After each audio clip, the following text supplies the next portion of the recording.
स्वास्थ्य जरूरी है। स्वास्थ्य सही रहेगा तो सब कुछ जीवन की दिनचर्या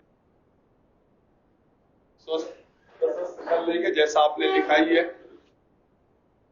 जाएंगे समय से नहीं। बहुत अच्छा, हम शुरू करते हैं।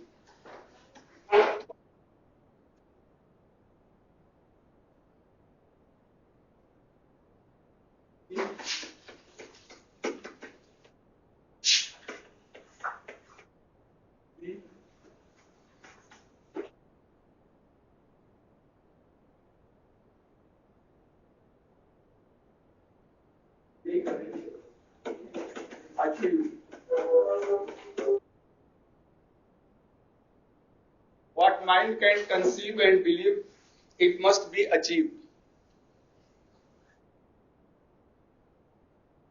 Conceive and believe, it must be achieved.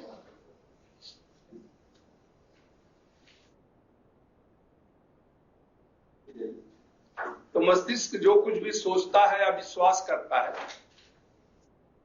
मस्तिष्क जो कुछ भी सोचता है, जो आप सोचते हैं, मस्तिष्क तो आप ही का है, तो मस्तिष्क जो कुछ भी सोचता है या विश्वास करता है उसे अवश्य ही प्राप्त किया जा सकता है। उसे अवश्य ही प्राप्त किया जा सकता है। मस्तिष्क जो कुछ भी सोचता है या विश्वास करता है उसे अवश्य ही प्राप्त किया जा सकता है। यानी पहले आप गोल डिसाइड करें, वो सोचने का काम मस्तिष्क का है। आप डिसाइड करेंगे कि आपकी क्षमता क्या है, योग्यता, और फिर उस पर विश्वास करेंगे कि मेरे अंदर योग्यता है, मेरे अंदर क्षमता है, आई कैन अचीव। जो भी आपका गोल है वो अपने क्षमता और योग्यता पर अगर आप बनाएंगे तो मस्तिष्क भी, माइंड भी आप पे विश्वास करेगा और उसे आप प्राप्त कर सकते हैं।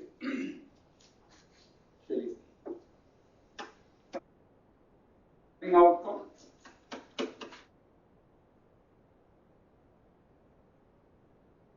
आउटकम में कल हमने डिस्कस किया था क्या इसकी परिभाषा होती है।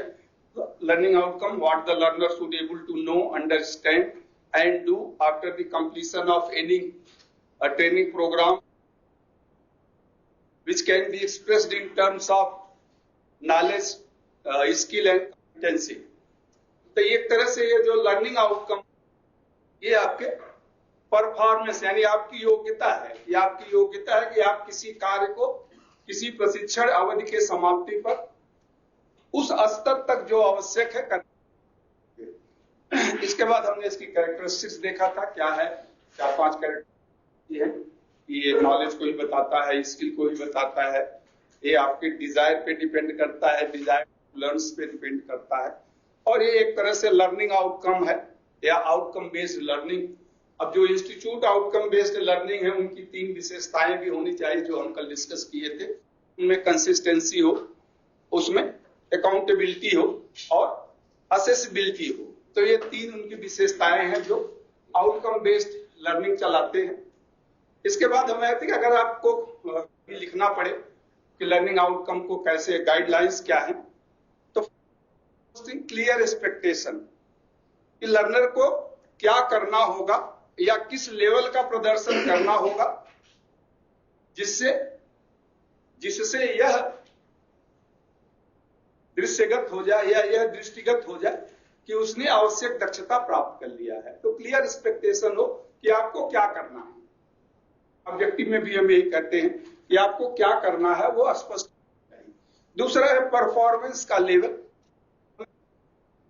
परफॉर्मेंस के लेवल आपको बताए थे, तो कल्मिनेटिंग परफॉर्मेंस यानी मैक्सिमम परफॉर्मेंस 80%, 90% या जो मैक्सिमम अधिकतम परफॉर्मेंस एक व्यक्ति कर सकता है उस लेवल को कल्मिनेटिंग करते हैं। कुछ ही लोग होते हैं जो मैक्सिमम तक जाते हैं।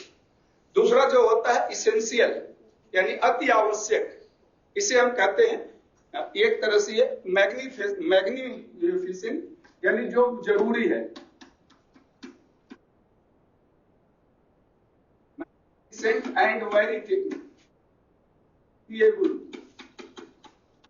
ये ऐसा परफॉर्मेंस जो मैग्निफिसेंट यानी महत्वपूर्ण भी है और जिसका आप वेरीफाई कर सकते हैं।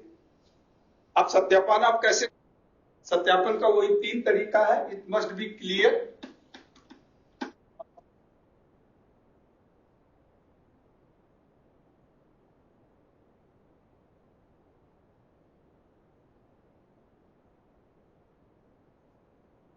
तो ये इसके 3 तरीके हैं जिससे इसको आप सत्यापित कर सकते हैं और कह सकते हैं कि हाँ, जो अति आवश्यक परफॉर्मेंस है वो विद्यार्थी ने इस प्रशिक्षण के बाद या इस ट्रेनिंग प्रोग्राम के बाद प्राप्त कर लिया है। इसके बाद होता है एक्सपेक्टेड परफॉर्मेंस। किसी भी ट्रेनिंग सेशंस के लिए एक एक्सपेक्टेशंस होता है। जैसे यही ट्रेनिंग सेशन है तो समापन पर आप क्या नॉलेज और क्या दक्षता, क्या कॉम्पिटेंसी आप गेन करेंगे, हम एक्सपेक्ट क्या expected from the organization, expected from the organizer of the programmes.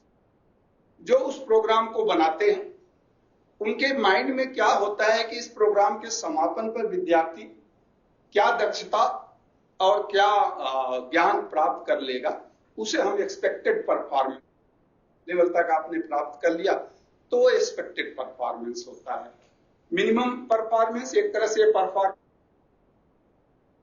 Criteria का जो कल हमने डेफिनेशन डिस्कस किया था उसमें भी आपको बताया था कि minimum level of performance required to accomplish a task successfully.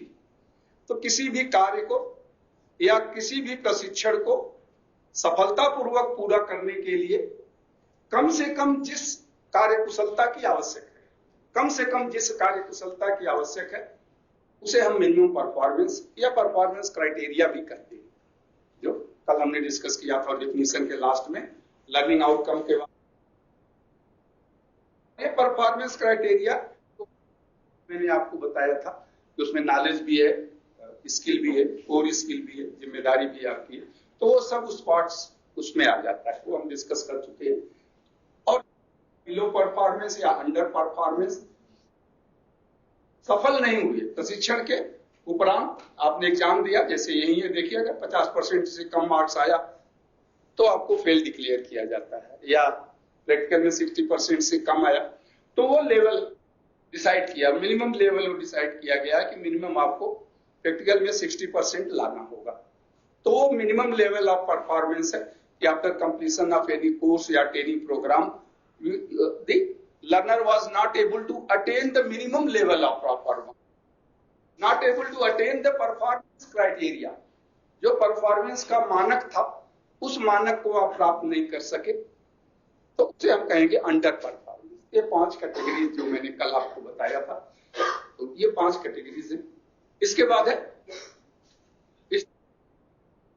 Knowledge, transferable knowledge का टेक्निकल या ज्यादातर वोकेशनल एजुकेशन में इसको हम यूज करते हैं, क्योंकि वोकेशनल एजुकेशन का उद्देश्य है कि सीखने के बाद आप कहीं न कहीं जा ऐसे कोर्सेज जो स्किल कोर्सेज होते हैं या ट्रेनिंग प्रोवाइडर्स के जो होते हैं, या आजकल जो एनटीसी या एसएससी के द्वारा 2 कोर्सेज चलते हैं, उसको करने के बाद कोई भी ये नहीं चाहता कि मैं हायर एजुकेशन करूं। उसके करने के बाद ध्येय यही होता कहीं न कहीं जॉब मिल जाए, कहीं कहीं जॉब करें, यानी वर्क प्लेस। तो जो नॉलेज हमने प्राप्त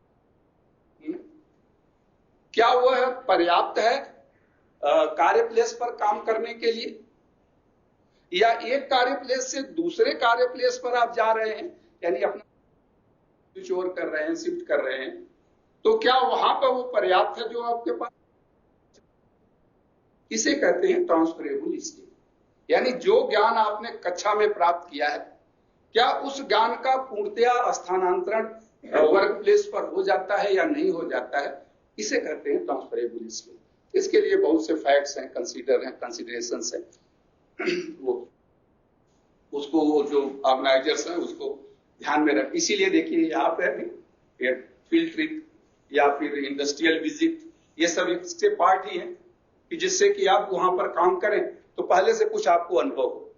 इसी के अंदर करो डीएसटी का program, dual system of training का प्रोग्राम जो डीजीटी ने चलाया था, आईटीआई का कोई भी 2 साल का ट्रेड या 1 साल का ट्रेड है, वो प्रैक्टिकल का जो एक्सपीरियंस हो किसी नियर बाय इंडस्ट्री में किया जाए, जिससे कि पहले से ही बच्चों को या ट्रेनिंग्स को पता रहे कि क्या प्लेस इन्वायरमेंट्स है, यहाँ का वर्किंग कल्चर है, इंडस्ट्री का क्या वर्किंग कल्चर है, उससे वो पूर्णतया सहमत हो सके। ठीक है, इसी को। और इसके बाद कुरिकुलम था, तो कुरिकुलम तो ठीक है, कुरिकुलम यानी जो आपका पाठ्यक्रम है, जो विषय वस्तु है, उसको अच्छी तरह डिफाइन करना चाहिए। And accommodate the of the learner, वो हमने लर्निंग डिफरेंसेस में बताया ही था आपको कि लर्नर्स का सभी का एक समान नहीं होते, मतलब कॉम्प्लेक्सिटी में नहीं, देखने में नहीं, एज में नहीं, बट कि मेंटल लेवल। यहाँ डाइवर्सिटी का मतलब होता है मेंटल लेवल, मानसिक स्तर में भिन्नताएं होती है। कोई जल्दी सीख लेता है, कोई 1-2 बार मेहनत करके सीखता है, किसी को उसी चीज को 10 बार पढ़ना पड़ता है तब वो सीख पाता है। तो जो मेंटल लेवल नेचुरल है, नैसर्गिक है, ये होता ही है। बहुत कम ऐसे 2-3% देखेंगे जो होते हैं, जिसे हम कहते हैं कुशाग्र बुद्धि, कि एक बार सुन लिया वो याद रहेगा। तो आजकल अभिमन्यु तो नहीं है जो मां के गर्भ से ही सब कुछ सीख ले, तो वो नहीं है। फिर भी कुछ लोग ऐसे होते हैं कि 1-2 बार सुन लिया उसको या एक बार पढ़ लिया तो ज्यादा समय तक याद रख सकते हैं, तो उन्हें आप एक्स्ट्रा इंटेलिजेंट कह सकते हैं। बट लेबोरियस कैटेगरीज जो होती है वो ज्यादा होती है, 1 बार 2 बार पढ़ेंगे, रिपीट करेंगे, भूल जाएगा, फिर पढ़ेंगे, यानी मेहनत करके जो सीखते हैं वो लेबोरियस कैटेगरी होती है। और तीसरी कैटेगरी होती है जो फीबल हम जिसे बोलते हैं, मंद बुद्धि से थोड़ा ऊपर। मंद बुद्धि तो एक अलग कैटेगरी ही है, जिसे हम मेंटली रिटार्डेड कहते हैं, कि मानसिक रूप से जो मंद है वो नहीं, मानसिक रूप से वो मंद नहीं है, लेकिन वो 4 बार 5 बार 6 बार जब पढ़ेंगे तब उनको याद होता है। ऐसी बात नहीं है कि उन्हें नहीं याद होगा, वो नहीं सीख पाएंगे, करेंगे। तो ये 3 कैटेगरी, एक एक्स्ट्रा इंटेलिजेंट होते हैं, दूसरे लेबोरियस होते हैं, तीसरे फीबल्स कैटेगरी में आते हैं, और चौथा तो मेंटली रिटार्डेड है, वो तो अलग कैटेगरी आप मान लें। तो इसे हम अब डाइवर्सिटी में हमने इंडिविजुअल डिफरेंसेस में बहुत कुछ देखा था, उनका रहन सहन, पारिवारिक परिवेश, और पेरेंट्स का इकोनॉमिक कंडीशन क्या है, उसकी पोस्ट क्या है। कोई आईएएस का लड़का है तो कहेगा कि मैं स्कूल जो है मोटरसाइकिल में थोड़ा ना जाऊंगा, मैं तो कार में जाऊंगा। और कोई अगर मजदूर का लड़का है, उसे अगर साइकिल ही मिल जाए तो बहुत खुश हो जाएगा कि चलो मुझे साइकिल मिल गई स्कूल जाने के लिए। तो उस परिवेश पर भी सीखना निर्भर करता है, तो वो सब हमने डिस्कस किया था आपको। दूसरे वैसे बच्चे होते हैं जिनको परिवार में सहारा मिलता है, अपनत्व मिलता है, प्यार मिलता है, तो उनका क्रिएटिविटी अच्छी होती है, एक डेवलपमेंट अच्छा होता है। बट उसमें भी ज्यादा मिलता है तो बिगड़ भी सकता है, वो भी बात है। तो एक लेवल होता है, इसको मैंने आपको बताया था कि डिस्परेशन, रिजेक्शन, और बिल्कुल असहाय, और जिसे हम कहते हैं कि सहारा नहीं है, या बहुत ज्यादा तिरस्कार मिलता है, तो फिर वो अपने जो एबिलिटीज है, योग्यता है, उसको भी नहीं यूज कर पाते। ये सब डाइवर्सिटी है। तो उस डाइवर्सिटी को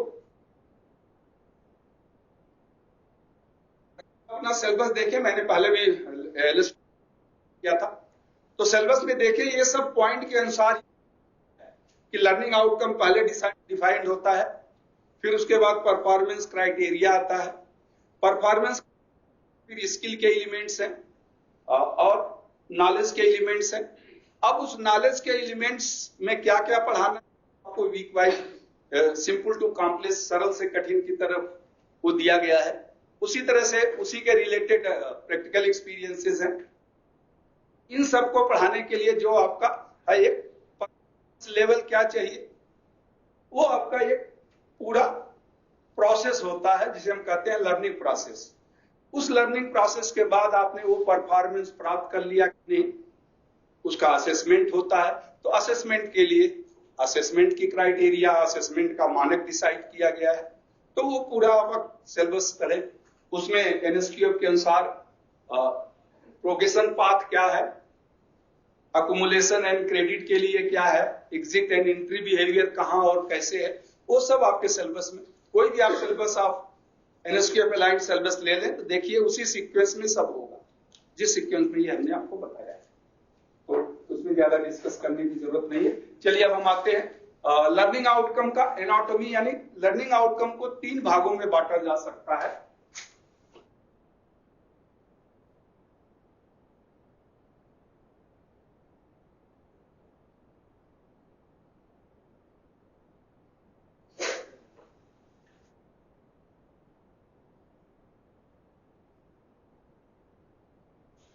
क्या बात है, एकदम क्लास एकदम सीरियस शांत, क्या बड़े ठंड लग रही है या बहुत शांत है सभी लोग, या सुबह सुबह मूड अच्छा है, सुनने के मूड में है सब लोग?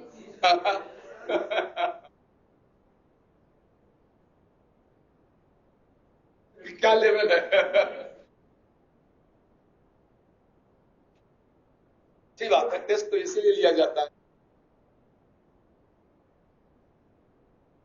डिस्परेट होने की जरूरत नहीं है आपको, आशावादी रहिए, निराशावादी नहीं। टेस्ट में अगर अच्छा नंबर नहीं आया तो मेहनत करिए। अभी तक जो आप मेहनत कर रहे हैं, तो इतना करते हैं वो तो आपके ऊपर है।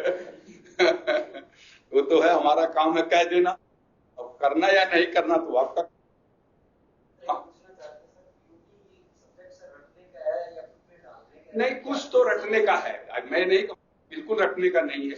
जैसे आपकी परिभाषा हो गई या फिर जो पॉइंट्स हो गए, तो कुछ तो रटने का है। अब मैं जितना पॉइंट्स आपको लिखा देता हूं, जरूरी नहीं कि आप सब पॉइंट को रट सके, लेकिन कुछ उसमें से समझने की कोशिश करें। जितना आप समझ सकते हैं, मैं 15-20 पॉइंट लिखाता हूं, उसमें कम से कम 5 तो याद रहे। इसलिए मैं 15-20 पॉइंट अगर कोई चीज पे लिखा देता हूं, तो उसमें से आप 5 अगर याद कर लेते हैं। और एज ए टीचर, जब आप टीचर, अभी यहाँ एग्जाम पास करने के लिए यहाँ इसकी इतनी जरूरत नहीं है, वो तो आप 200-500 ऑब्जेक्टिव टाइप क्वेश्चन पढ़ लेंगे और पास हो जाएंगे। किसी टीपी में आप पढ़ाने जाएंगे, किसी आईटीआई में आप इंस्ट्रक्टर्स बन जाएंगे, या किसी इंडस्ट्री में भी होगे, वहां अगर आपका कम्युनिकेशन अच्छा होगा तो आपको ट्रेनिंग सेंटर में रख देगा कि आप यहाँ पढ़ाइए बच्चों को, आप अच्छे हैं, आपका नॉलेज अच्छा है, आपका स्पीकिंग पावर अच्छा है, तो फिर वहां आपको इन सब चीजों की जरूरत पड़ती है।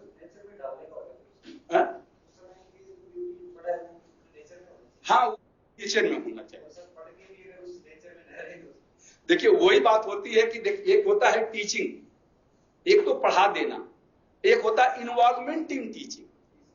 आप उसमें कितना घुसते हैं, कितना उसमें इन्वॉल्व होते हैं। यानी आप पढ़ाते केवल है,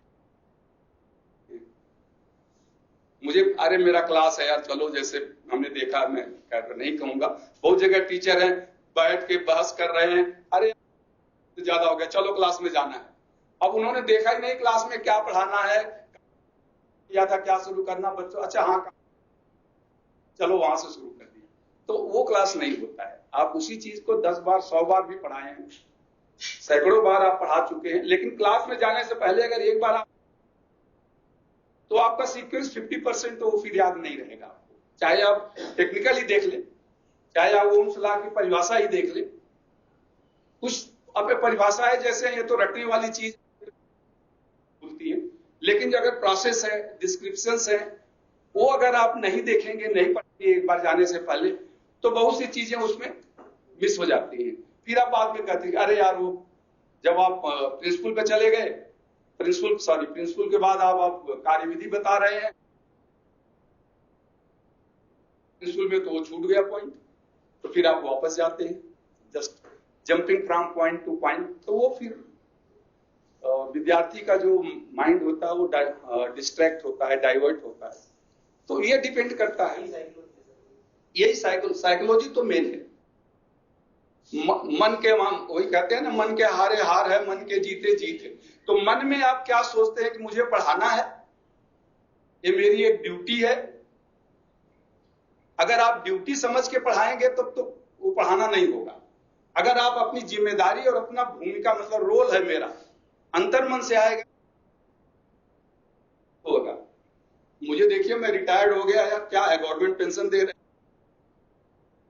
उसको भागता हूँ, अरे यार आज 9:30 बजे जाना था, तो थोड़ा जल्दी जाना है, क्योंकि मुझे अंतर से तो बच्चों के साथ 1-2 घंटे टाइम पास हो जाएगा और कुछ नहीं। ऐसा नहीं कि मुझे कोई पैसा मिल जाएगा या कुछ करेगा, कुछ नहीं, बस मैं तो एक इंटरेस्ट के लिए आ जाता हूँ। कभी कभी आपको बोर भी कर देगा। होता है, कभी कभी सब्जेक्ट भी ऐसे हो जाते हैं कि आपको बोर कर देगा। टीचिंग में भी होता है कि बच्चे आप कोई ट्रेनिंग सो जा रहा है, नहीं नहीं ऐसे में हाथ कर दिया। आप सो नहीं रहे हो, मैंने ऐसे हाथ कर दिया, आदत है। तो सो नहीं रहे भाई, मैं तो एग्जाम्पल देता हूँ। डिस्कस कर रहे हैं जैसे आप डिस्कस करते जाते हो। तरफ देख रहे थे। उस समय लगता है यार मैं इतना इंटरेस्ट से पढ़ा रहा हूं, फिर भी टेनिस हो रहा है, तो मतलब एक अंदर से वो लगता है यार कि ये भी कुछ कमी है, उसमें कुछ सुधार करूं, मैं कुछ कमियां रह गई। तो एज ए टीचर वो एनालिसिस करना बहुत जरूरी है।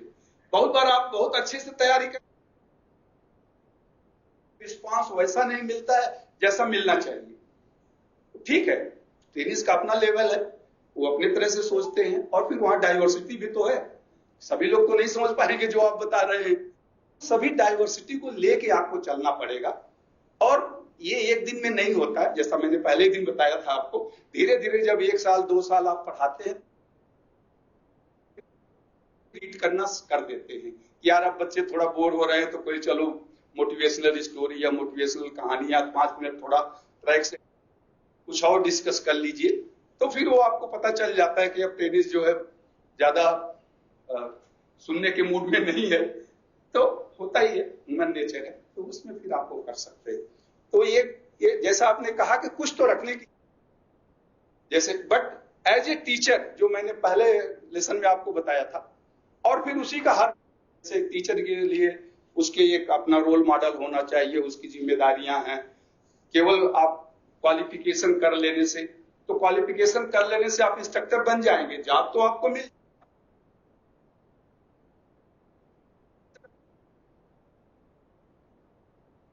गवर्नमेंट ने आपको अपॉइंट कर दिया, आप इंस्ट्रक्टर तो है ही, कोई आपकी पोस्ट नहीं छीनेगा। लेकिन इंस्ट्रक्टर का जो दायित्व भूमिका, क्या वो आप करने में सक्षम है? नहीं है तो क्यों? अभी सीमांचल को आए थे ना एक बैच, उनका भी इन्होंने बोला सर 1 घंटा इनका मोटिवेशन का क्लास ले लो। बोला चलो। तो हिमाचल में मैं शिमला में गया था 2019 में, शिमला में इनका है, शिमला में वो एनएसक्यूएफ का ही वर्कशॉप था, एनएसक्यूएफ का 2 दिन का वर्कशॉप था प्रिंसिपल और इंस्ट्रक्टर्स के लिए, तो उसमें मैं गया था, एक उसमें से भी आए हुए। तो मैं उनको यही बता रहा था। तो उनका यही क्वेश्चन था, सर बच्चों को किस तरह से मोटिवेट करें? हम बोले पहले बच्चों को मोटिवेट करने से पहले टीचर को मोटिवेट पड़ेगा। भाई जब आप मोटिवेट होंगे तभी तो बच्चे, जब आपके पास पैसा होगा तभी तो आप किसी को देंगे। अब आप खुद भिखारी हैं,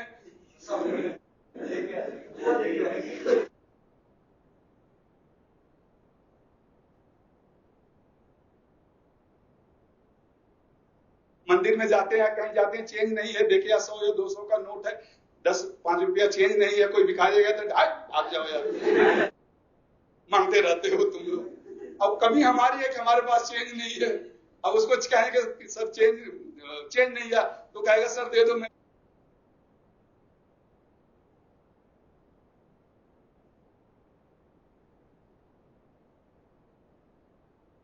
वो तो उनके पास है क्यूआर कोड है, सर इससे कर दो आप, तो चेंज की क्या जरूरत है?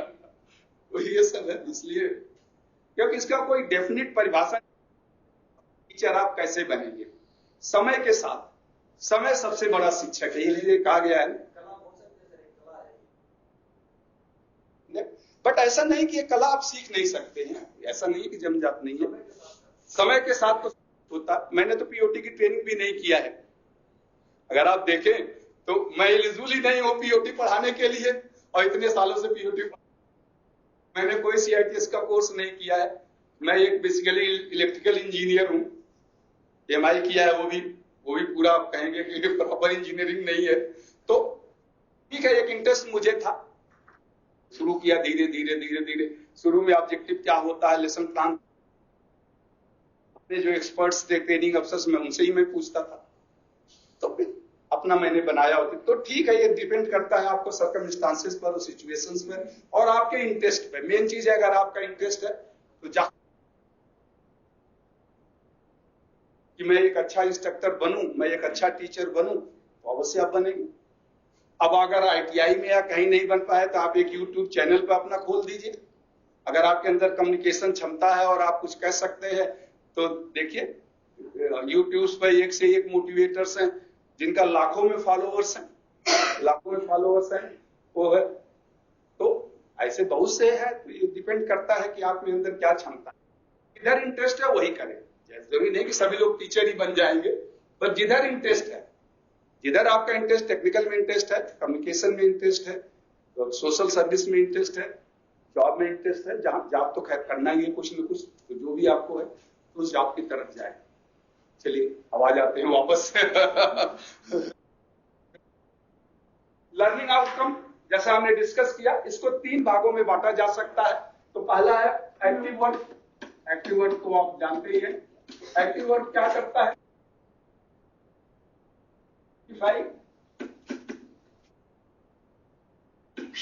Active work identify the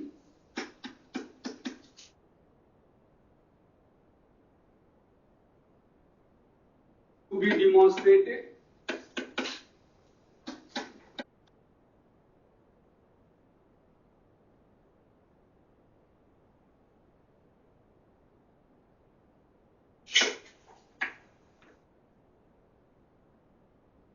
identify the performance to be demonstrated by learner। यानी एक्टिव वर्क तो पता ही है, एक्टिव वर्क बताने की जरूरत नहीं है। तो पहला पार्ट होता है एक्टिव वर्क। एक्टिव वर्क यह पहचानता है कि विद्यार्थी को किस कार्य कुशलता का प्रदर्शन करना है। एक्टिव वर्क यह पहचानता है कि विद्यार्थी को किस कार्य कुशलता का प्रदर्शन करना है। दूसरा होता है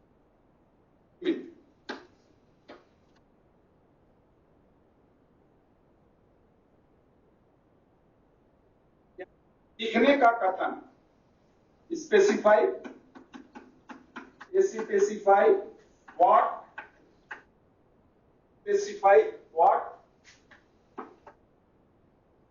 what learner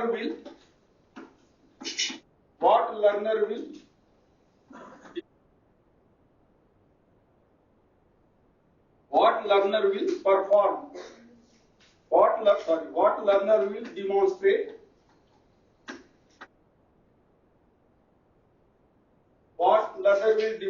in performance।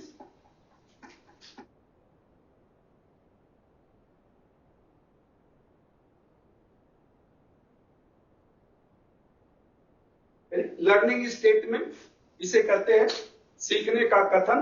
Specify what learner will demonstrate in performance.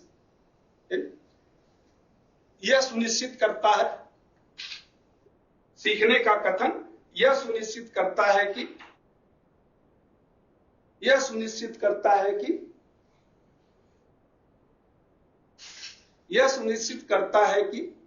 प्रदर्शन में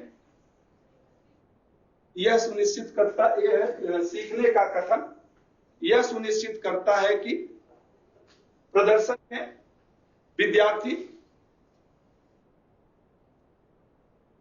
क्या कार्यकुशलता दिखाएगा। प्रदर्शन में विद्यार्थी क्या कार्यकुशलता दिखाएगा। अब इन दोनों को आप देखें, एक्टिव वर्ब्स और इन दोनों में एक थोड़ा सा कंफ्यूजन भी हो सकता है, बट कंफ्यूज न करें। एक्टिव वर्ब का आइडेंटिफाई कि प्रदर्शन क्या डिमॉन्स्ट्रेट करेगा। ये देखिए, identify the performance to be demonstrated, यानी किस कार्य कुशलता का प्रदर्शन करना है, किस कार्य कुशलता का प्रदर्शन करना है, ये तो आपका एक्टिव वर्ब बताएगा। कुशलता में क्या प्रदर्शन दिखाना है, किस कार्य कुशलता का प्रदर्शन करना है, ये तो एक्टिव वर्ब बताएगा। और प्रदर्शन में किस कार्य कुशलता को दिखाना है, ये लर्निंग स्टेटमेंट बताएगा। यानी वो स्किल हो या नॉलेज हो या अंडरस्टैंडिंग हो, क्या है ये तो बता देगा कि आपको नॉलेज को डिमॉन्स्ट्रेट करना है, आपको स्किल को डिमॉन्स्ट्रेट करना है, या अपनी अंडरस्टैंडिंग को डिमॉन्स्ट्रेट करना है, ये बताता है कि नॉलेज में क्या बताना है, परिभाषा बताना है, सिद्धांत बताना है, कार्यविधि बताना है। अंडरस्टैंडिंग में क्या समझाना है, किस प्रोसेस को समझाना है, और कार्य दिखाना है। क्या करके? हाफ वेव रेक्टिफायर और diagnosis of A circuit, tracing the fault in A system, क्या करके दिखाना है, वो इसको डिफाइंस करता है। और तीसरा होता है स्टैंडर्ड है क्राइटेरिया। स्टैंडर्ड और क्राइटेरिया, या इसे हिंदी में कह सकते हैं मीन्स लेवल ऑफ परफॉर्मेंस। ये बताता है किस लेवल का चाहिए, level of performance, level of performance required. वो परफॉर्मेंस का जो मैंने 5 लेवल आपको बताया, कल्मिनेटिव, इसेंशियल, एक्सपेक्टेड, मिनिमम और बिलो मिनिमम और अंडर, तो वो 5 में से कौन सा लेवल चाहिए? तो लेवल ऑफ परफॉर्मेंस रिक्वायर्ड यानी कार्यकुशलता का आवश्यक स्तर वो दिखाता है। अरे जल्दी आ गया। तो कार्यकुशलता का तो ये 3 चीजें बताता है, यानी आपका एक्टिव वर्ब बताता है कि किस परफॉर्मेंस का डिमॉन्स्ट्रेशन करना है, सीखने का कथन बताता है कि उस डिमॉन्स्ट्रेशन में कौन सा परफॉर्मेंस करना है, सिंपल सी बात कि उस डिमॉन्स्ट्रेशन में कौन सा परफॉर्मेंस करना है। और तीसरा, जो परफॉर्मेंस आप करेंगे उसका स्तर। तो ये तीनों, अब एक सिंपल से हम अगर एग्जांपल ले लें, सपोज ओम्स लॉ सभी जानते हैं, कोई ऐसा जो ओम्स लॉ नहीं जानता है? सभी जानते हैं या सभी नहीं? ऐसा तो नहीं कहूंगा सभी नहीं जानते हैं, बट हो सकता है डाउट। तो कोई ओम्स लॉ या कोई भी आप सिंपल एग्जांपल ले ले, तो अगर ओम्स लॉ को हम कहें तो पहला एक्टिव वर्ब,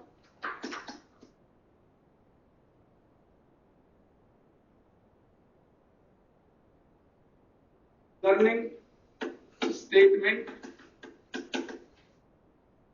तीसरा है स्टैंडर्ड। एक सिंपल एग्जांपल केवल, जैसे डिफाइन,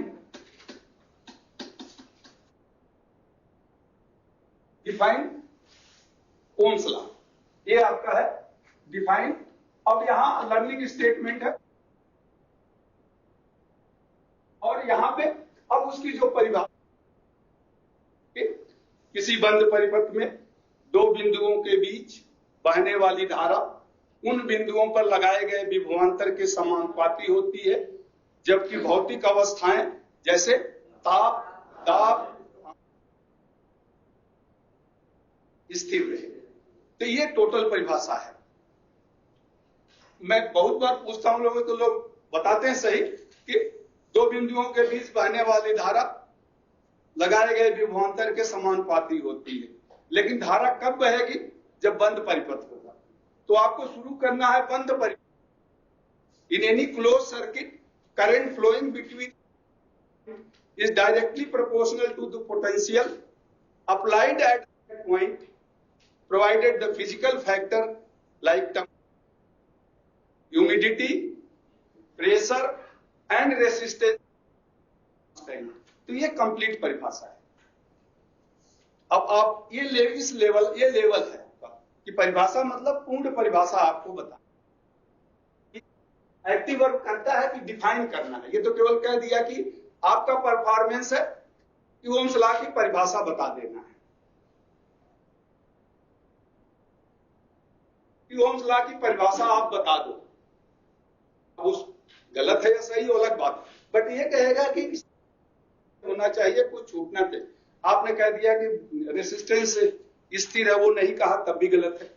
बंद परिपथ आपने नहीं कहा तब भी आपको परफॉर्मेंस लेवल नहीं होगा। अब इसी तरह से अब केवल परिभाषा, मैंने परिभाषा बताया उतना ही आपको बताया, न उससे कम न उससे ज्यादा। जैसा मैंने कहा एक्टिव वर्ब आपको डिफाइन भी कर भाषा, तो केवल बस उतना ही।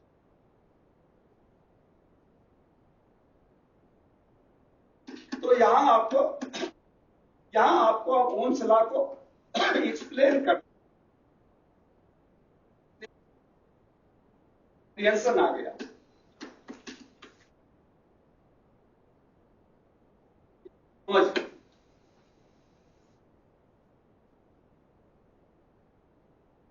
अंतर क्या होता है, बंद परिपथ क्या होता है, डायरेक्टली प्रोपोर्शनल क्या होता है, दो बिंदुओं के बीच बहने वाली धारा यानी धारा क्या होती, यानी जो कुछ भी आपने बोला है उसको आप एक्सप्लेन कर सकते हैं कि पोटेंशियल क्या होता है, पोटेंशियल डिफरेंस क्या होता है, क्या होती है, फ्लोइंग करंट क्या होती है, इलेक्ट्रॉन्स क्या होता है, डायरेक्टली प्रोपोर्शनल क्या होता है, और जो मैंने कहा कि रेसिस्टेंस कांस्टेंट रहेगा, तो ये सब क्या होता है।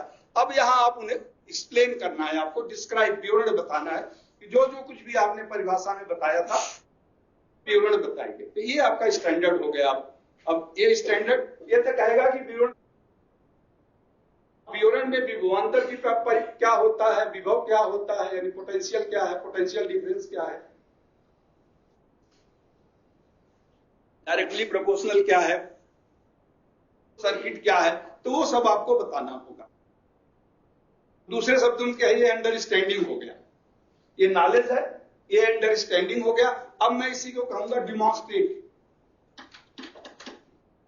तीसरा पॉइंट मैंने कहा डिमॉन्स्ट्रेट एक्टिव वर्ब है, डिमॉन्स्ट्रेट ओम्स लॉ।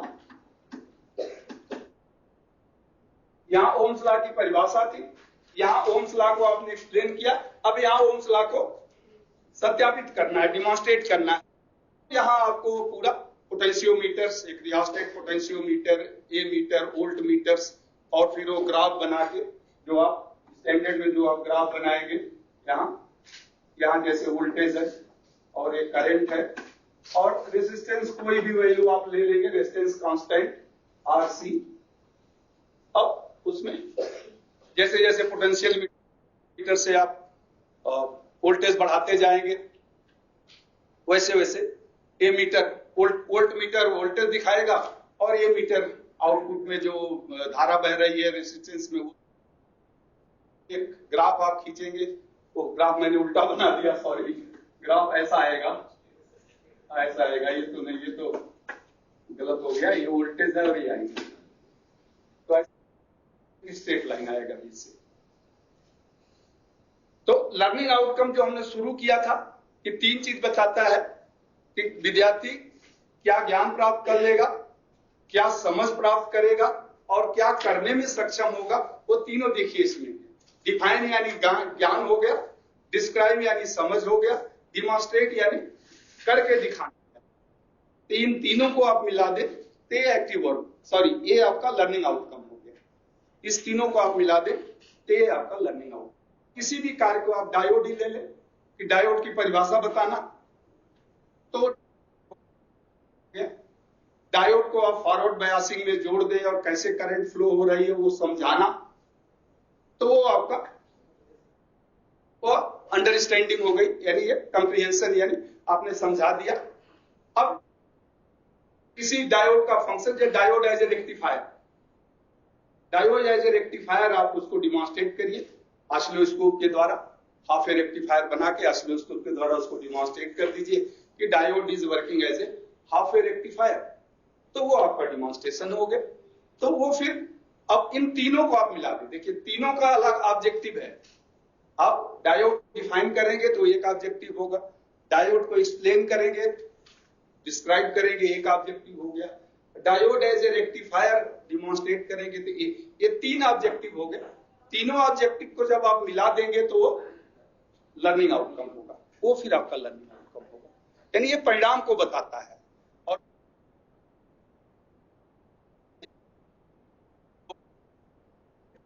एक डोमेन को बताता है, केवल एक क्षेत्र को बताता है। वो नॉलेज भी हो सकता है, वो ज्ञान, वो समझ भी हो सकता है और वो आउटपुट यानी डिमॉन्स्ट्रेशन भी हो सकता है। लेकिन जब तीनों को मिला देंगे तो वो लर्निंग आउटकम। ये फर्क है। ये अक्सर लोग कंफ्यूज हो जाते हैं कि यार ऑब्जेक्टिव भी वही है, लर्निंग आउटकम वही है, तो क्या है दोनों में अंतर? तो लर्निंग आउटकम के अंदर ही ये सभी ऑब्जेक्टिव 3 या 4 या 5 ऑब्जेक्टिव हो सकते हैं एक लर्निंग आउटकम के अंदर। और वो लर्निंग आउटकम के अंदर जो भी ऑब्जेक्टिव, यानी हर एक जॉब रोल में जो टास्क होता है, जो नॉस मैंने जो आपको लिखाया है ना कि ऑक्यूपेशन के बाद जॉब रोल के बाद टास्क को एरो, उसको आप याद रखें। ऑक्यूपेशन के बाद जॉब रोल के बाद टास्क के बाद नास। तो वो जो नास होता है हो गया नास के बाद देखिए लर्निंग आउटकम है, क्राइटेरिया और फिर आगे का चलता है। चलिए अब हम आते हैं इसी में थोड़ा सा, खैर हमने डिस्कस किया था, बट भी Bloom taxonomy.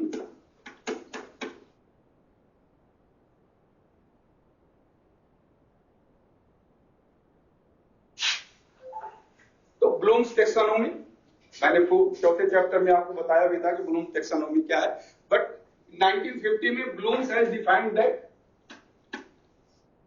Bloom's has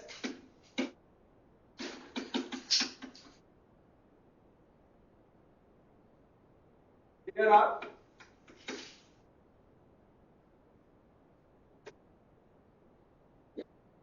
various kind of learning, various type of learning.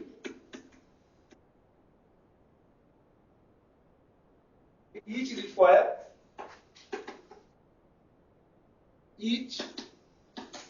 require definite skill, definite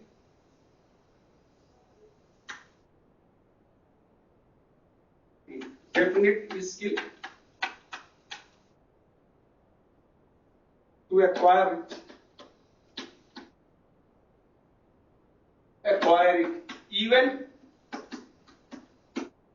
even in same skill, even in same learning,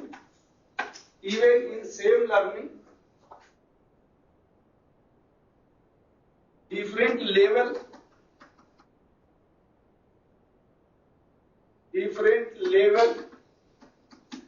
requires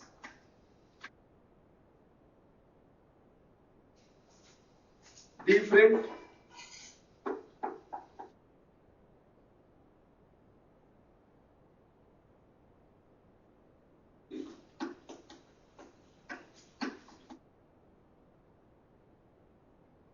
मैंने आपको बताया भी था, बट ठीक थोड़ा सा इसमें जस्ट आगे इसको कुछ रिविजन्स हुए हैं, कुछ पॉइंट्स को आप जान लें, हालांकि चल तो रहा है वही, बट कुछ रिविजन्स हुए हैं इसमें। Bloom has defined that there are various type of learning and each requires definite definite skill to acquire it. Even in same learning, different levels requires different aspects of skill. Different level requires different aspects of skill.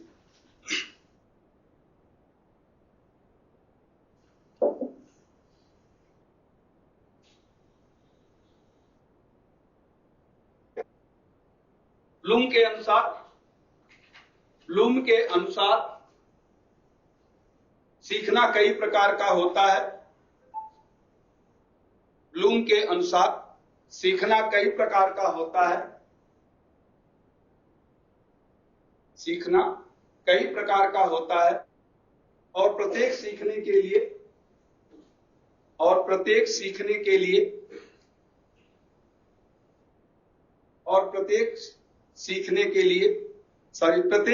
के लिए सीखने नहीं, प्रत्येक सीख के लिए और प्रत्येक सीख के लिए एक निश्चित दक्षता की आवश्यकता होती है। एक निश्चित दक्षता की आवश्यकता होती है। प्रत्येक सीख के लिए एक निश्चित दक्षता की आवश्यकता होती है। एक निश्चित दक्षता की आवश्यकता होती है। फुल स्टॉप के लिख लें कि प्रत्येक सीख में भी अनेक स्तर होते हैं, प्रत्येक सीख में भी अनेक स्तर होते हैं, जिसके लिए विशिष्ट दक्षता की आवश्यकता होती है, जिसके लिए विशिष्ट दक्षता की आवश्यकता होती है। डिफरेंट काइंड ऑफ लर्निंग है और जिसके लिए विशिष्ट दक्षता की आवश्यकता होती है।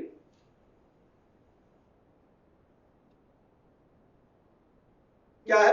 It is a classification of thinking in the based on the increasing level of cognitive skill, यानी जो आपकी ज्ञान की दक्षता या ज्ञान की जटिलता के आधार पर इसको डिफरेंट लेवल में डिफाइन किया गया है।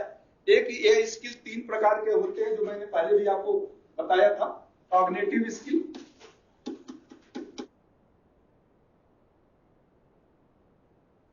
अफेक्टिव स्किल,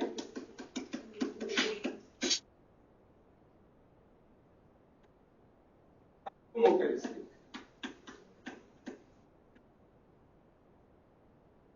3 स्किल अभी आप कर लो भाई, क्योंकि आपके व्यवसायिक प्रशिक्षण में तीनों स्किल का बहुत उपयोग है और कभी भी कोई आपसे पूछ सकता है।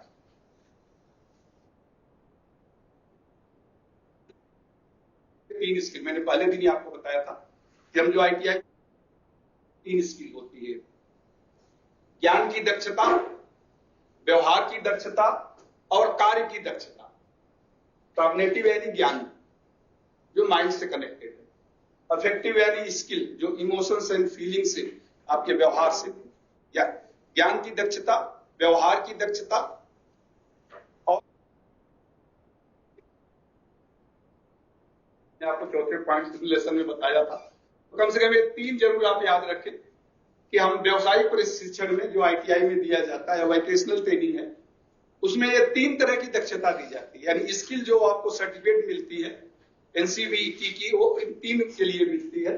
ज्ञान की दक्षता, कार्य, व्यवहार की दक्षता। ज्ञान यानी जो माइंड में आपके आ जाए, ये जो आपके इमोशंस एंड फीलिंग यानी व्यवहार आपका हो गया, दृष्टिकोण, इसीलिए इसे कहते हैं, काश भी कहते हैं इसको, KAS, knowledge, aptitude and skill. Knowledge यानी कॉग्निटिव स्किल, एप्टीट्यूड यानी अफेक्टिव स्किल और स्किल यानी दक्षता, साइकोमोटर स्किल। तो कौन से याद रखेंगे तो आपको याद आ जाएगा।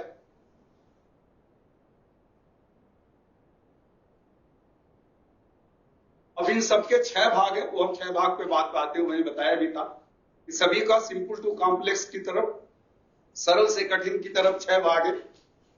तो 1950 में ब्लूम्स ने इसे पब्लिश किया था, जिसे ब्लूम्स टेक्सानोमी कहते हैं। और ब्लूम्स टेक्सानोमी आज तक करते हैं। तो 1990 में एक ग्रुप था, मिटा दो इसको, लॉरेन एंडरसन,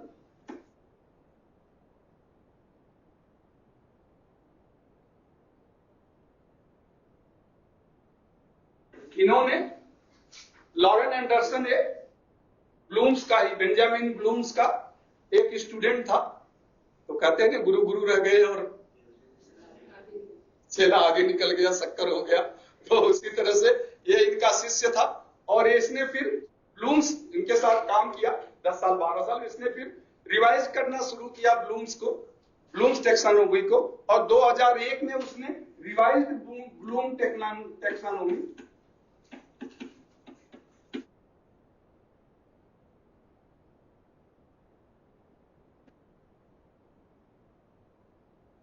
पब्लिश किया। रिवाइज्ड ब्लूम टेक्सोनोमी उसने पब्लिश किया।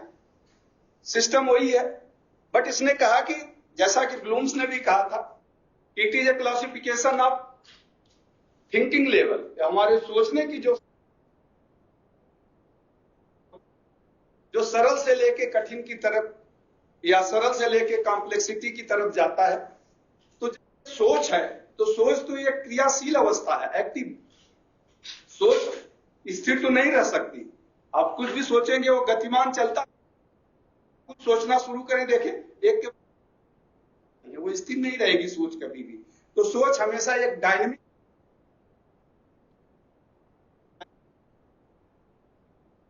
जो एक्टिव वर्ड्स हम यूज, जैसे एक्टिव वर्ड्स आप किसी भी का ले लें, जैसे डिफाइन है, जैसे नॉलेज है, जिस या फिर एक्सप्लेनेशन है, ये सब तो नाउन है।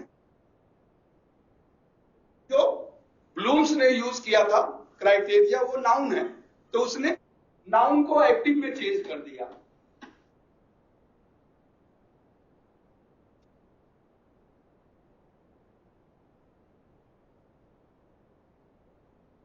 नाउन चेंज टू वर्ड, एक ग्रामर का वर्ड, एक्टिव वर्ड नहीं, एक नाउन ग्रामर का ही, जो यानी नाउन को उसने वर्ब में, क्रिया में चेंज कर दिया। नाउन को क्या बोले, संज्ञा, संज्ञा को उसने क्रिया में चेंज कर दिया। क्यों? क्योंकि उसने कहा कि जो भी हमने डिफाइन किया है वो तो एक थिंकिंग प्रोसेस है, और थिंकिंग प्रोसेस एक गतिशील अवस्था है, एक एक्टिव प्रोसेस है, तो वो नाउन नहीं हो सकता, क्योंकि नाउन तो एक स्थिर संज्ञा या शब्द है, यानी स्थिरवाचक संज्ञा है। ये क्रियाशीलता यानी डूइंग, किसी काम को करता हुआ दिखाता है, डूइंग में उसको चेंज कर दिया। इसी आधार पर जो ब्लूम्स ने जो टेक्सोनॉमी बनाया था, डिस्कस करते हैं अभी है ब्लूम। अभी जो टेक्सोनॉमी आपके इसमें चल रहा है वो तो ब्लूम्स का ही चल रहा है। रिवाइज ब्लूम का टेक्सोनॉमी और एक्टिव वर्ड थोड़ा सा डिफिकल्ट है, इसलिए उसको यूज नहीं करते हैं। आपके लेसन प्लान में अभी वही ब्लूम्स का ही चल रहा है, ब्लूम्स टेक्सोनॉमी ही चल रहा है, तो ब्लूम्स के आधार पर ही चल रहा, बट इसने चेंज किया था। जैसे कॉग्निटिव में जो ब्लूम ने कहा था, ब्लूम ने स्टार्ट किया था नॉलेज से,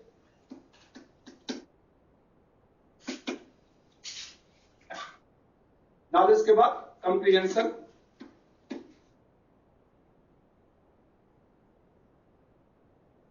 कंप्रीहेंशन के बाद एप्लीकेशन,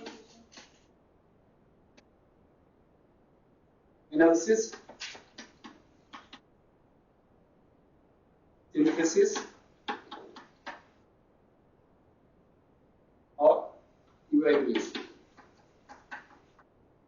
ये तो ब्लूम्स ने किया था, या ब्लूम्स टेक्सोनॉमी में जो कॉग्निटिव स्किल है उसके लिए सबसे सरल है नॉलेज यानी ज्ञान, इवैल्यूएशन सबसे। अब जो इसको रिवाइज किया गया, रिवाइज में नॉलेज को रिमेंबरिंग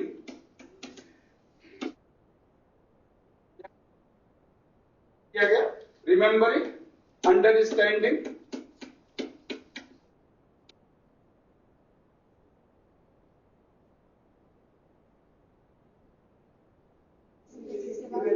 इवैल्यूएशन। ओ ये छूट गया, कुछ छूट जाता है भाई, भी बता दिया करो, कुछ बहुत अच्छा। चलो इवैल्यूएशन, EVALU, यहां पे LU होगा, सॉरी LU, इवैल्यूएशन फिर भी गलत है, LU इवैल्यूएशन।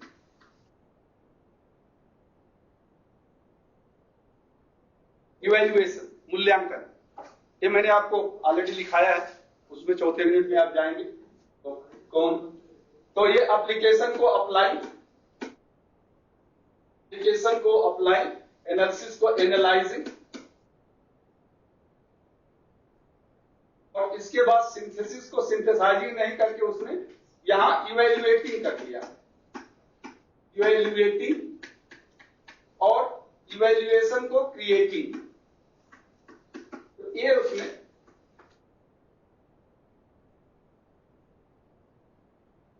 लॉरेन एंडरसन ने जो डिफाइन किया था, बट इसे रिवाइज्ड ब्लूम टेक्सोनॉमी ही कहा जाता है। हालांकि लॉरेन एंडरसन ने किया था, बट इसे कहते हैं रिवाइज ब्लूम्स टेक्सोनॉमी।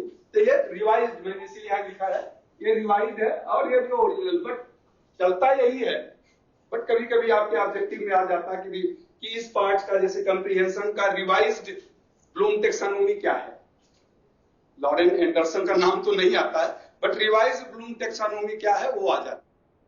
ये तो नॉर्मल आपने देखा था, knowledge comprehension, application, analysis, synthesis and evaluation. इसके जगह नॉलेज की जगह उसने कह दिया रिमेम्बरिंग, याद कर लेना। रिमेम्बरिंग यानी याद कर लेना, अंडरस्टैंडिंग समझ लेना या समझाना, अंडरस्टैंडिंग समझ लेना या समझाना, अप्लाई किसी जगह उपयोग करना, अप्लाई यानी उपयोग करना, एनालाइजिंग अलग अलग करने की प्रक्रिया, यानी प्रक्रिया को उसने एनालाइजिंग सबको एक्टिव यानी वर्ब में, इसको वर्ब में एनालाइजिंग विश्लेषण करना या अलग अलग करना। तो यहां तो इवैल्यूएशन था, तो मूल्यांकन करना हो गया।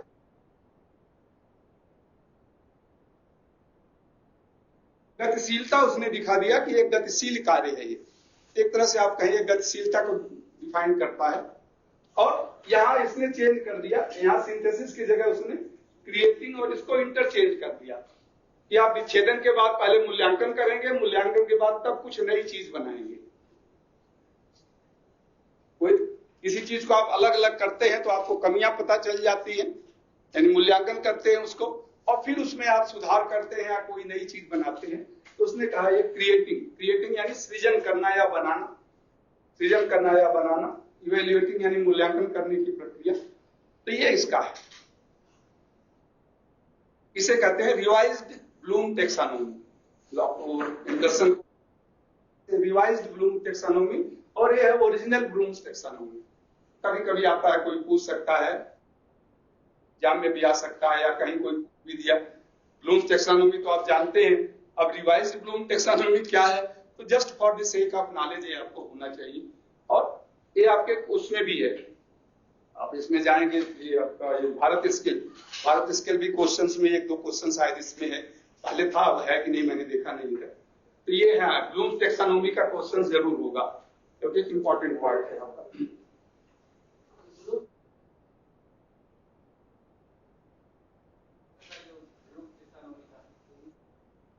1956 में किया था, नहीं 1950 में उसने किया था, शुरू किया था, 56 में उसका जो है पब्लिश किया था 1950। जो ओरिजिनल ब्लूम्स टेक्सोनोलॉजी है 1950 में उसने शुरू किया था ब्लूम्स ने, और 1956 में उसने पब्लिश किया था। और ये जो रिवाइज्ड ब्लूम एंडरसन ने शुरू किया था 1990 में, और 2001 में इसने पब्लिश किया था रिवाइज्ड ब्लूम टेक्सोनोमी। ना डेट और वो इतना नहीं जरूरी है, बट ये है फिर भी करना, हाँ याद रखते तो अच्छी बात है, ऐसा नहीं।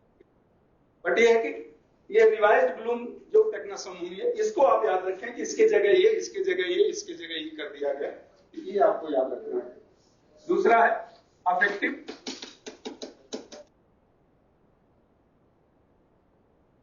स्किल। और इफेक्टिव स्किल में याद है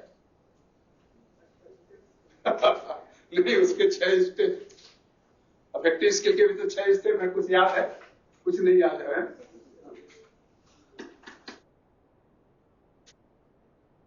receiving, responding,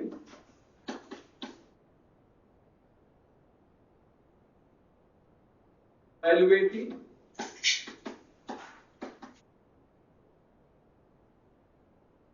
organization,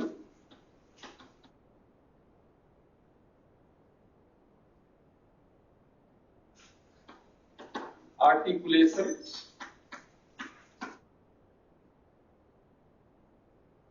characterization।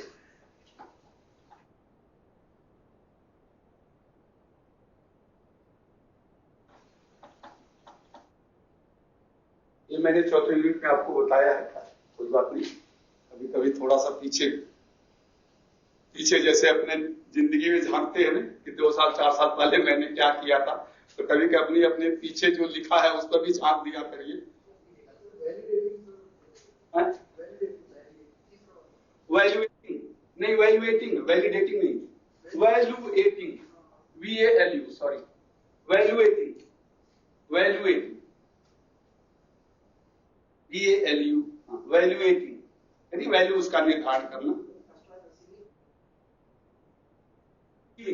RECIE यार सब गलत हो रहा है।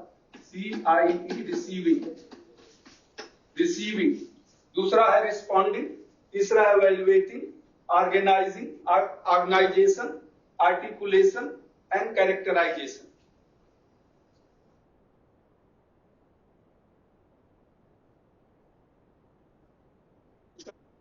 था रिसीविंग यानी प्राप्त करना, प्रतिक्रिया करना,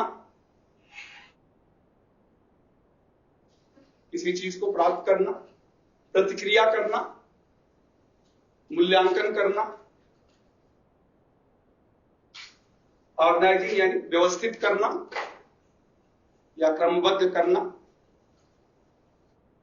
आर्टिकुलेशन यानी संबंध जोड़ना, संबंधित करना, जो संबंध जोड़ना, संबंध जोड़ना, और कैरेक्टराइजेशन यानी व्यवहार में आ जाना, चरित्र में आ जाना या व्यवहार में आ जाना। ये मैंने आपको बताया था, यदि अगर जब टीचर कुछ पढ़ाते हैं तो विद्यार्थी उसको पहले सुनता है यानी रिसीव करता है। जो भी सूचना दी जाती है, चाहे वो कुछ दिखाया जाए या चाहे कुछ बताया जाए या चाहे समझाया जाए, तो विद्यार्थी उसको सुनता है यानी रिसीव करता है। एक अंतर्मन यानी फीलिंग एंड इमोशंस उसका है। सुनने के बाद फिर उस पर प्रतिक्रिया करता है, यानी उसकी अंतर्मन की प्रतिक्रिया है, बाहर किसी को बताता नहीं है, उसका मन ही प्रतिक्रिया करता है। यार क्या ये महत्वपूर्ण है, इसको याद रखना चाहिए, इसको सुनना चाहिए, इसको करना चाहिए, अभी मुझे एग्जाम के लिए इंपॉर्टेंट है या बाद में भी इसकी जरूरत पड़ेगी। तो वो ये सब रिस्पॉन्ड करता है अंतर्मन, और रिस्पॉन्ड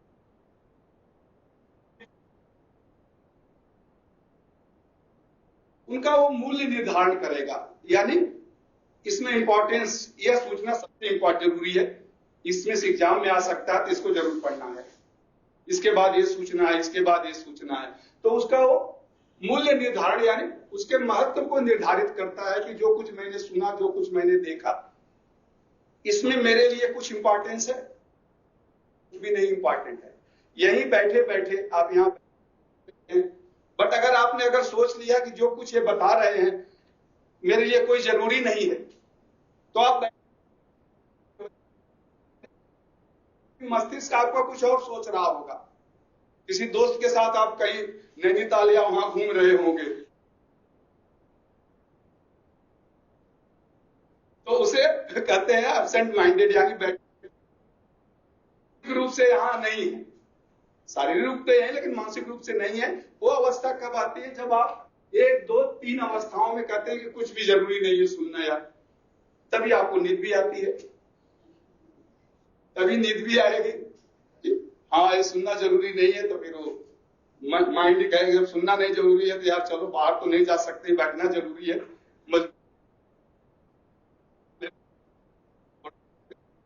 झपकी ले लो। जब आपको लगता है कि हाँ ये कुछ इंपॉर्टेंट है, तब आप उसको व्यवस्थित करते हैं कि किस क्रम में सुन, इसको याद करना है, क्या क्रम होगा, व्यवस्थित करते हैं। और फिर उस क्रम का संबंध, इसके बाद इसके बाद, जैसे लाभ है तो हानि होगा, सावधानी तो असावधानी है, टूल्स है तो टूल्स में कौन कौन से टूल और किस क्रम में उसको यूज करना, जो डिमॉन्स्ट्रेशन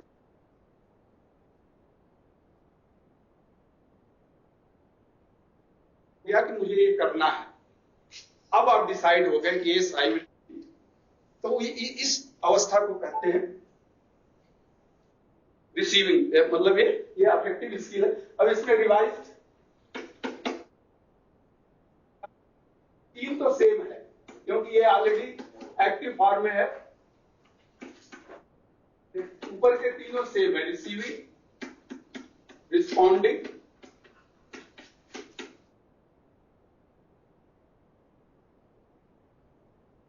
और इन दोनों को उसने मिला दिया ऑर्गेनाइजिंग,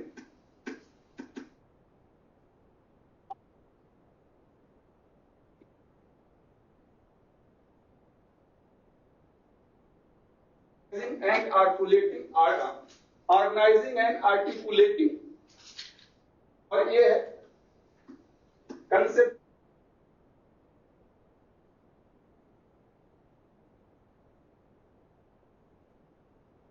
और लास्ट है वैल्यू कंसेप्ट।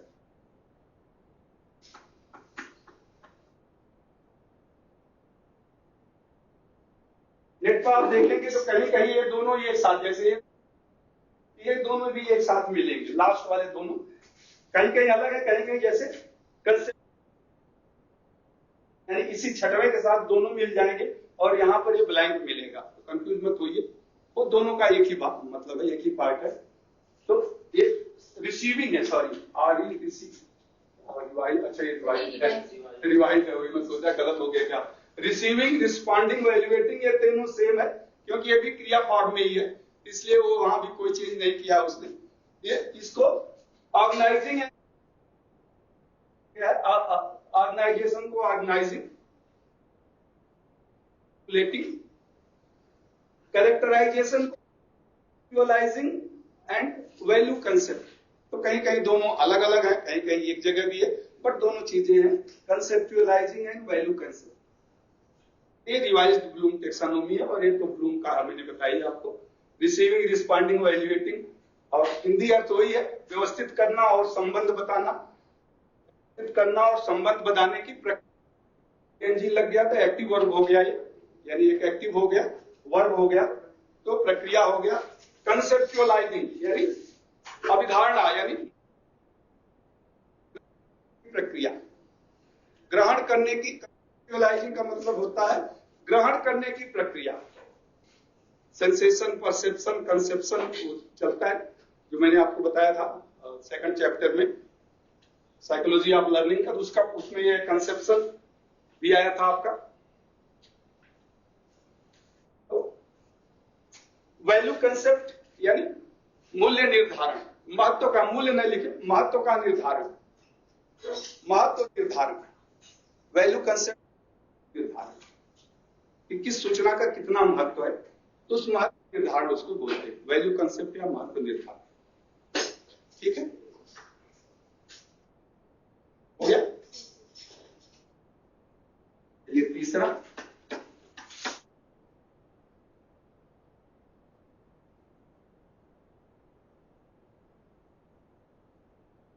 और स्मार्ट, मतलब और स्मार्ट तो नहीं कहूंगा, स्मार्ट, कोई स्मार्ट है इतने कि जो पहले से देख लिए पीछे कि इसमें क्या स्टेप्स हैं, नहीं देखे? अच्छा, डेढ़ महीना पहले की बात है, ऑलमोस्ट बुक में होगा, वो चौथा यूनिट दूसरी बुक में होगा, बिल्कुल सही, चौथा बुक दूसरी बुक में होगा, तो यहाँ कैसे मिलेगा? तो एक जो आप कार्य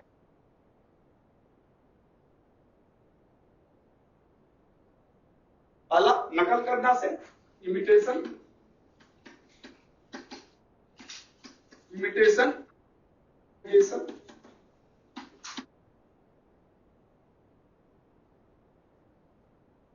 प्रिसिशन,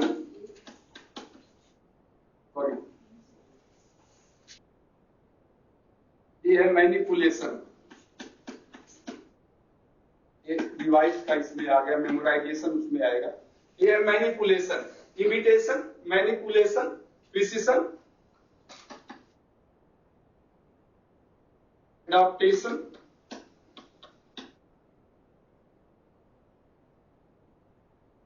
रियलाइजेशन,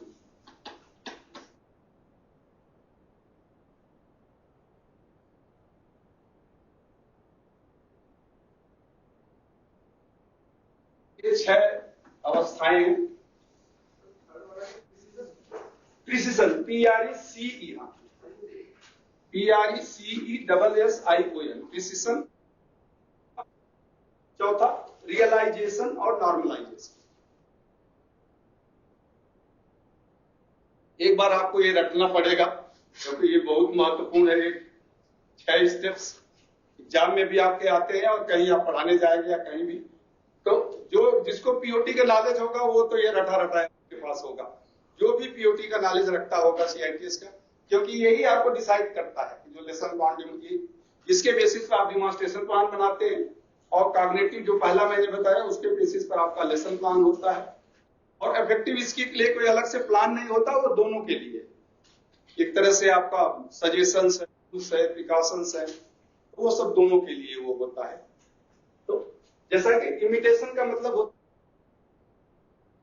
मैनिपुलेशन, सुधार करना, यानी पहले आप किसी चीज को शिक्षक बता रहे हैं तो आप देखते हैं, क्रम देखते हैं कैसे कर रहे हैं, जैसे सोल्डरिंग ही करना है मान लीजिए, तो फिर आप वैसे करने की कोशिश करते हैं, यानी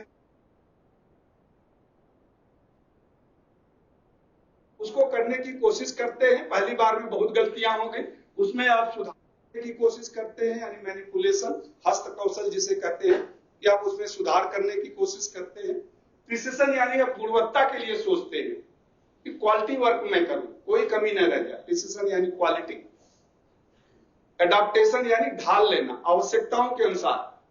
मैंने आपको बताया था ना कि जैसे वो लोहार होते हैं, देखिए कोई औजार बनाते हैं तो इतना तेज तेज पीटते हैं, जैसे उसका शेप आने लगता फिर धीरे धीरे धीरे वो शेप बनाते हैं, तो वो एडाप्टेशन यानी वर्किंग स्ट्रोक को रिक्वायरमेंट के अनुसार ढालना, कम तेज जो भी, या सोनार जो सोने का सामान देखिए कितना धीरे धीरे धीरे धीरे, तो इसीलिए तो हुआ कि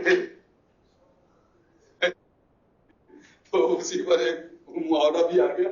तो एडाप्टेशन होता है। रियलाइजेशन यानी अनुभव करना, जो आप कार्य एक बार, दो बार, चार बार करते हैं, आप अनुभव करते रहते हैं, वो अनुभव में आपके आ जाता है, मस्तिष्क में हो जाता है, और जब आप 5 साल 10 साल करते हैं तो सामान्य हो जाता है। एक सामान्यकरण जिसे कहते हैं वो सामान्य। आप टाइप करें, देखिए मेहनत से पहले कितना सब देखते हैं, यार ये नहीं मिल रहा है, सी नहीं मिल रहा है, फिर धीरे धीरे वो आप नॉर्मल हो जाता है। 6 महीने आप टाइप करेंगे तो वो सिंपली आपके हैंड्स यानी अब माइंड की जरूरत नहीं पड़ती है, फिंगर्स ही जाने लगती है उस पर। कोर्ट में चले जाइए जो टाइप करते हैं, देखिए कितना फास्ट टाइप करेंगे, उनको इतना कॉन्फिडेंस है कि उधर देखते भी नहीं है कि कंप्यूटर में क्या टाइप हो रहा है, उनको पता है कि ये सही टाइप हो रहा है, और बाय मिस्टेक अगर गलत शब्द पे चली गई तो वो वहीं पर उसको करेक्ट कर लेते हैं, उधर नहीं देखते। इधर आपसे बात भी कर रहा है, टाइप भी कर रहा है, टाइप करके आपको प्रिंट करके दे देगा, वो पढ़ेगा भी नहीं, बोलेगा आप पढ़ लो, कोई गलती नहीं है। ये अवस्था होती है नॉर्मलाइजेशन, उसे आप नॉर्मलाइजेशन, उस अवस्था को आप, और जो हम टाइप करते हैं वो तो अवस्था यहां तक है, प्रिसिशन तक ही है। या तो पहला है कि पहले तो हमें पता ही नहीं चलता है कीबोर्ड में कौन सा शब्द कहां है, चलो धीरे धीरे प्रैक्टिस हो जाती है तो हम प्रिसिशन तक आ पाते हैं। तो वो अवस्था कर, ऐसा नहीं आ सकते, तो वो अवस्था वहां तक आती है। अब इसका रिवाइज फॉर्म,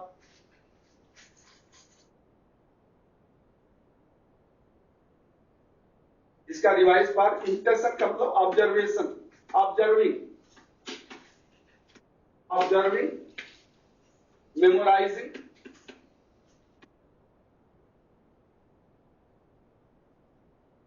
लेकिन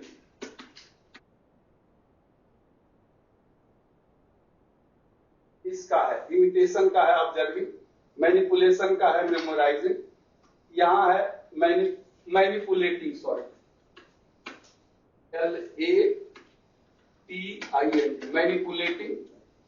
मैनिपुलेटिंग, और इसमें एडाप्टेशन ब्लाइंड है, एडाप्टेशन के लिए कुछ नहीं रखा है। यहां पर ये प्रिसिशनिंग आ गया, PRECESSIONING,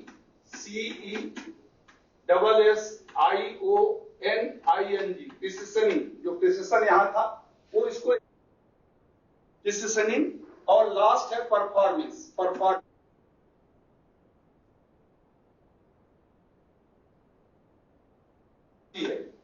डिवाइस में 5 है, डिवाइस में ये 5 है। इमिटेशन की जगह ऑब्जर्विंग, मैनिपुलेशन की जगह मेमोराइजिंग, प्रिसिशन की जगह मैनिपुलेटिंग, और इसके बाद हाँ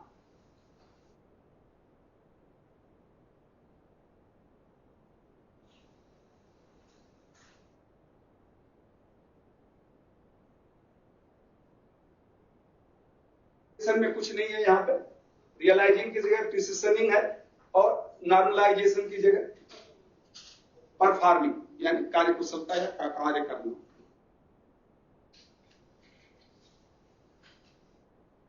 यानी अवलोकन करना, वही बात है, आप देखेंगे अवलोकन करना, मेमोराइजिंग याद कर लेना, यानी क्रम को आप देखते हैं, फिर उसको हम जब डेमोंस्ट्रेशन में बताते हैं कि इस क्रम को आप याद कर लेना।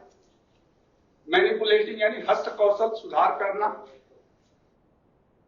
कौशल या सुधार करना, वो तो वही बात है। और प्रिसिशनिंग का मतलब होता है वही जो भी बताया, गुणवत्ता। अब आप गुणवत्ता की तरफ ध्यान देते हैं, क्वालिटी, जो भी क्वालिटी है, स्टैंडर्ड है, एक्यूरेसी है, टाइम है, तो जो भी क्वालिटी के पार्ट्स है, तो गुणवत्ता की तरफ आप ध्यान देते हैं, स्पीड है, स्टैंडर्ड है। एंड परफॉर्मिंग, कार्य करने की प्रक्रिया, यानी कार्य कुशलता की प्रक्रिया, परफॉर्म। ये ब्लूम्स का रिवाइज टेक्सोनोमी है, बट ये only for the sake of knowledge है। लेकिन जो लेसन, जो भी एक्टिव वर्ड्स आप यूज करते हैं, वो इसी के ऊपर है, आज भी इसी के ऊपर चल रहा है, जो ब्लूम्स का टेक्सोनोमी है। और हम अपने लेसन प्लान में, डेमोन्स्ट्रेशन प्लान में मैक्सिमम 2 या 3 तक या 2 ही तक जाते हैं। आप लेसन में भी देखें, लेसन में क्या यूज करते हैं, डिफाइन, डिस्क्राइब, एक्सप्लेन, सावधानियां, sequence of operations, sequence of proper procedures, या फिर एप्लीकेशन तक मैक्सिमम अप्लाई कहां करते हैं, यूज कैसे करते हैं, तो वो 3 लेवल तक ही हम जाते हैं। उसी तरह से डिमॉन्स्ट्रेशन में आप ऑब्जर्व, ओबे, फॉलो, डिमॉन्स्ट्रेट, ये यूज करते हैं मैक्सिमम, तो वहीं तक जाते हैं। ठीक है, तो लेवल है अपना। तो इस लेवल के बाद जब ऊपर आप कहीं करेंगे कभी, तो वो लेवल यूज होगा। कोई डाउट इसमें, कुछ पूछना है तो पूछ लीजिए। कोई डाउट नहीं? चलिए, डाउट नहीं है तो फिर आपका 12 यूनिट भी खत्म हुआ। अब हम आगे चलते हैं, फिर टाइम है ना? हाँ, टाइम है। यूनिट स्पेशली सभी को कंबाइन